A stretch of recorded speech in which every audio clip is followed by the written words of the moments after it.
art has been made more accessible thanks to a bartering system that is bringing art back to the masses through a multidisciplinary art and culture project called Markets of Resistance. To give us the details on this, we have Angel Velasco-Shaw, project director, professor, participating artist, and curator for Markets of Resistance, the pilot project for the Institute for Heritage, Culture, and the Arts in the School of Fine Arts and Design at Philippine Women's University. Good evening, Angel. Great to have you on the show. Hi, Mitzi. So Markets of Resistance, very fascinating how you're bringing bartering back into the system. How did this come about? It's actually personal.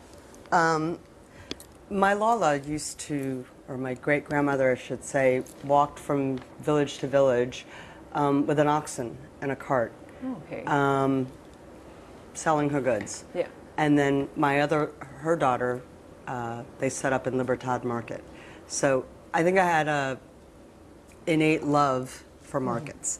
On the larger level, because I really was interested in trying to figure out how we can go back to something that already existed. Yes. And I thought it was really important to take the opportunity, since it was given to me by Philippine Women's University through the very, very generous support of Francisco Benitez, who's the president of the university, to try it. Yeah. So this has been up for the past few weeks, only running till November 9th. So it's funny, there's like a Statue of Liberty by the market. Tell us about some of the pieces that are up there and the artists you're working with. Yeah. So the piece that you're referring to is a falling Statue of Liberty. It was made by one of the Baguio artists named Kawain de Gia. Yes. And you know, I think there's a bit of controversy around it as to what does this really mean. Right. Well, it has more than one meaning, and I'd actually like to leave that up to, you know, people to think about it. So different interpretations, really. Yeah.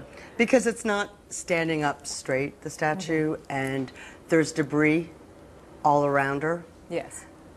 So politics, a lot of, they say there's some politics involved in this, some messaging there. Now, you have a piece there as well. Tell us about your postcards. So my postcards are called Policy of Attraction, and the series is titled after William Taft's Policy of Attraction, which was a term that he used for the pacification campaign right after the Philippine-American War.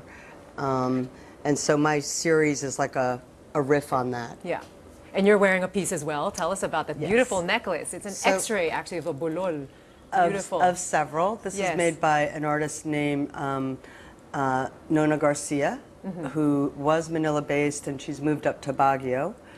And it's inspired by installation that she did at the Bencab Museum recently. Yes. And so she decided to, I don't know if you can see them. Yes, we just showed yesterday. Okay. Beautiful, yes. We've seen it clearly. And the reason for that is because there's a whole other component to Markets of Resistance, which is really trying to show how Baguio is this city that's a convergence of many different types of people. Yes. It's very multicultural, actually, one of the most multicultural cities in the Philippine Islands. Yes. And so, you know, I really felt it was really important to show how the indigenous traditional artists and the contemporary artists are working with each other. Right. And also an interesting story behind your decision to choose Baguio. You're also looking at colonial legacies, aren't you? That's right. So, of course, Baguio was created by the Americans. So what were you trying to show through that? The contradictions, really. Yeah. How, on one hand, that's another aspect of resistance, right?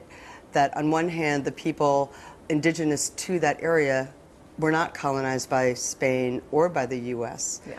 And so there's that kind of tension. Yes, and you chose a market because it's such a melting pot, isn't it? This is where we all converge. I love it. I mean, the markets are, for me, where culture is. It's where people thrive. It's where people gossip.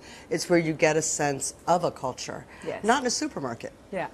In, you know, the wet market, the dry market, all the different sections, that sort of thing. Really the grassroots, this is where you get the feel of the people. Yeah. Now, what has been the reaction? Because here it's a bartering system, so how does it work? The artists actually say what they want in exchange. For example, it could be art supplies, it could be food. Yes.